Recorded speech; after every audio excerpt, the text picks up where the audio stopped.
Namaste. Welcome to this lecture series on why acoustics. In today's topic, we are going to talk about sound as a complex wave, and two other technical terms associated with this are the harmonics and octave.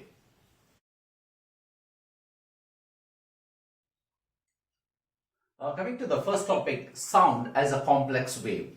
So till now we have seen in the previous lectures, we were analyzing with respect to sine wave, and we know audio frequency is between 20 hertz to 20 kilohertz, and if it is a high frequency, then it is more compressed, and low frequency is more expanded, which we saw in the earlier chapter.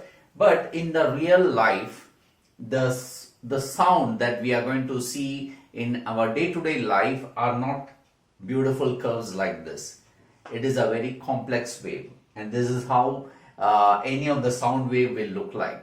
And you must be familiar with this type of waveforms, like when you get some audio track through a WhatsApp, somebody sends you a message of audio recorded their talk over the WhatsApp. So when you open, you can see in a square a waveform. So that is exactly the complexity of the waveform is. Okay.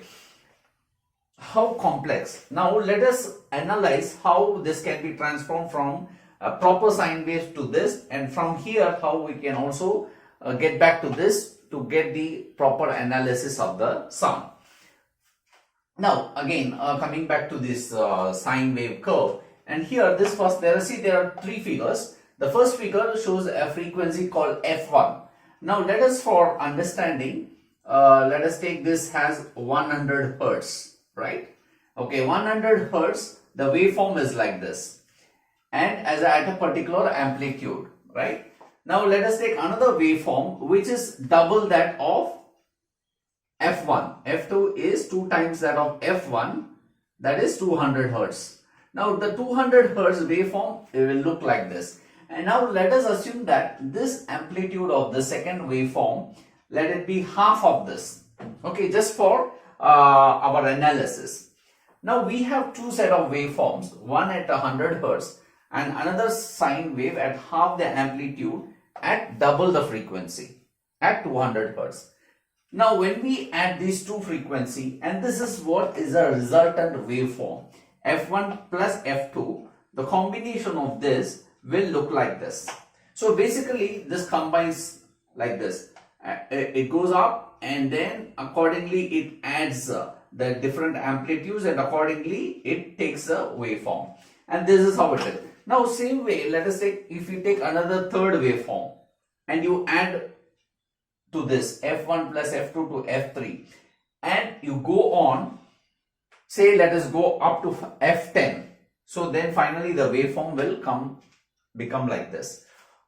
On the other hand, suppose if you have this waveform, this can be brought back, it can be cut into different frequencies, different frequency components, because any complex wave is a combination of different complex frequencies of sine waves, and when all this different frequency of different amplitude, different phase, when it is combined, will become a complex waveform.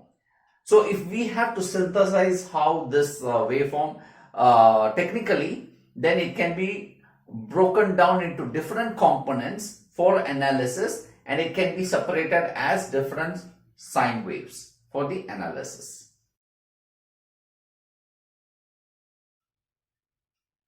Coming to the second topic, harmonics.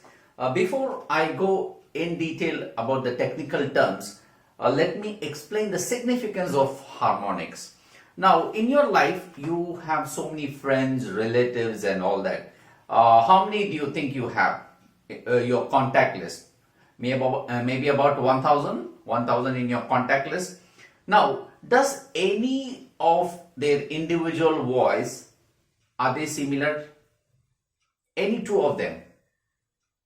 No, right? Because each and every one has their own unique voice. Now forget about that 1000 contacts. You talk about even millions of people. Each and every individual has his own unique voice. And how is that possible? We have just the frequency with just between 20 to 20 kilohertz only. Now if it was like a pure sine wave, then it would have been very difficult, right? Most of the voices will be similar and we won't be able to recognize each other's voice because it will look similar. But fortunately, the God has created a waveform with lots of harmonics, and that is what the harmonics, the significance of harmonics is. Now, let me explain in brief. So let us take, there is a fundamental frequency. It can be any frequency, 100 Hz, 200 Hz, whichever it is. Let us take one frequency as F1, okay? And in this case, I mentioned it as 100 Hz, right? 100 Hz. Now, what it is the second harmonic it means? Second harmonic, how it is related to the fundamental frequency? It is 2 times of the fundamental frequency, which is 200 Hz. Now, the third harmonic is 3 times of F1, which is 300 Hz. Fourth harmonic is 400 Hz. Now, if you see, how is the relationship between the fundamental, second, third and fourth? They are linear. So, we call the relationship between the fundamental frequency and the second to multiple harmonics, nth harmonic, maybe 10th harmonic, 12th harmonic, 20th harmonic, whichever it is. So, they are linearly related. Suppose you take this as a 1 kilohertz, then this will be 2 kilohertz, 3 kilohertz, 4 kilohertz. Those are the fundamental frequency. And not only that, any sound that is created in nature, like when I try to make a specific sound, like say 400 hertz, okay, that particular tone when I try to create, unfortunately I won't be able to just get only the 400 hertz. Along with that, I also will be generating second harmonic, third harmonic, fourth harmonic, like that.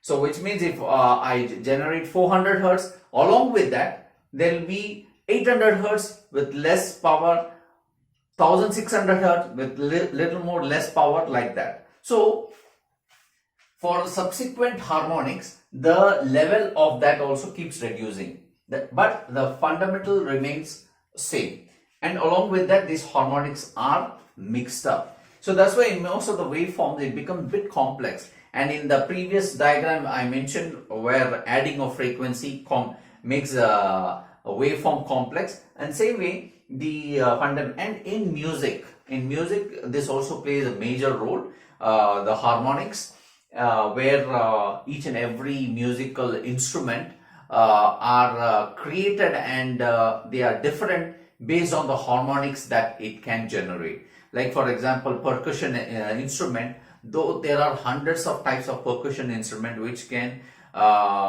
develop the sound within that particular frequency range, though it can produce that particular range of frequencies, the same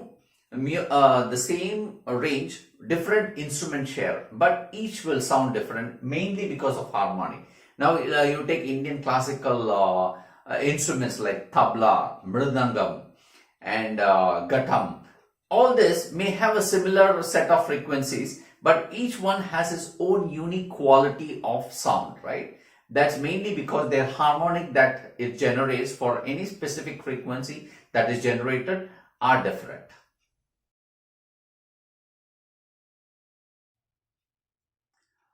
Coming to the third topic, octave. What is octave?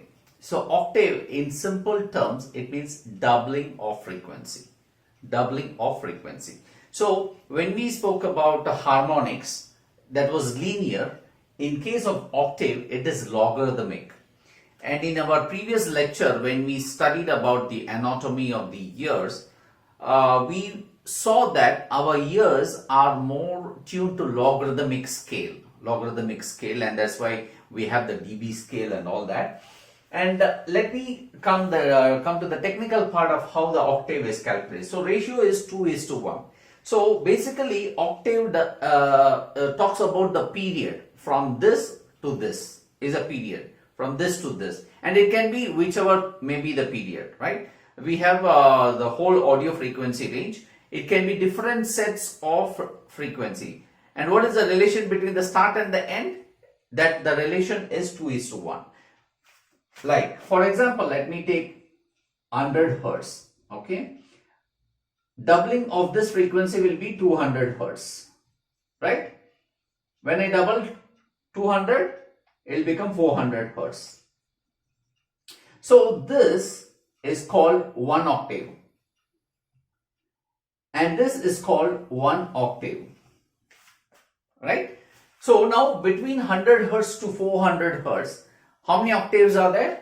We have 2 octaves. So as simple as that. And there is a formula which says here, this is the F1 is the lowest one, F2 is the highest one. Let us put this frequencies here. Like F2, if I have to calculate, this will be equal to F1 times 2 to the power of n. Okay. Now I want to see the next frequency. How much it will be to the power 1? That means 100 times 2.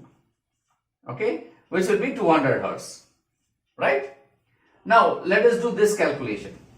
I want to see the next second octave. How much is the second octave? So 2 to the power of 2. So here it will be 100 times 4, which is 400 hertz, right? You got it? So it is as simple as this. So doubling of frequency is 1 octave.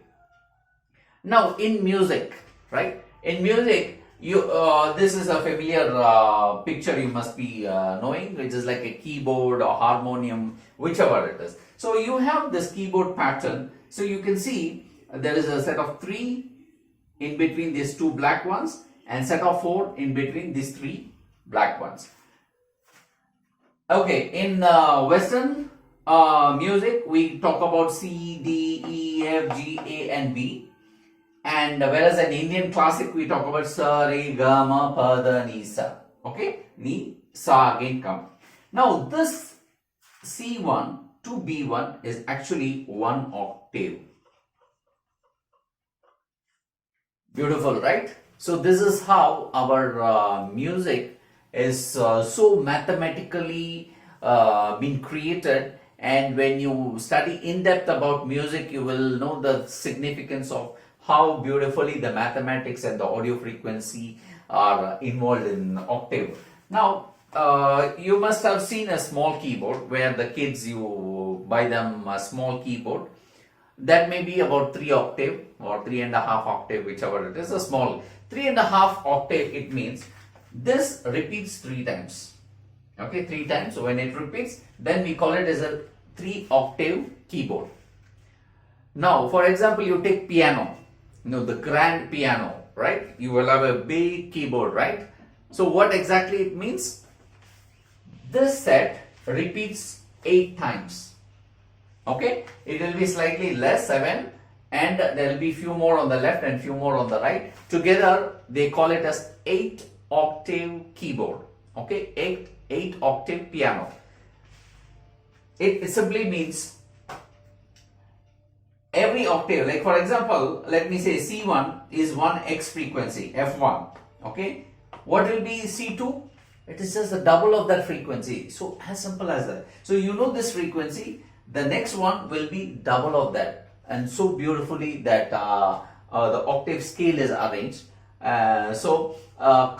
Comparing harmonics and octave, octave is a logarithmic scale, whereas the harmonics is a linear scale. And this is the beauty of this octave. Now let us see how many octave does this total audio frequency range covers. Okay, as you can just do your mathematics, you start with the first frequency as let us say 20 hertz, right? First frequency 20 hertz. Okay, the next octave 40, 80. Okay, you will go almost like 20,000 plus. So basically the audio frequency, the whole of this audio frequency, it occupies almost 10 octaves. Okay, 10 octaves. And your grand piano, it covers almost 8 octaves. That's why it's called grand, because it occupies most of the audio frequency, and you can get whatever frequency you need within that. So basically, if you see, when it is an 8 octave, it starts from the lowest frequency and it goes to the higher frequency. Okay, lowest frequency to the highest frequency, and that is how the scale is arranged. And it has a lot of significance in music industry, the study of harmonics and octaves, and there are in-depth studies which are there in detailed Indian classical music, Western classical music, Hindustani classical music.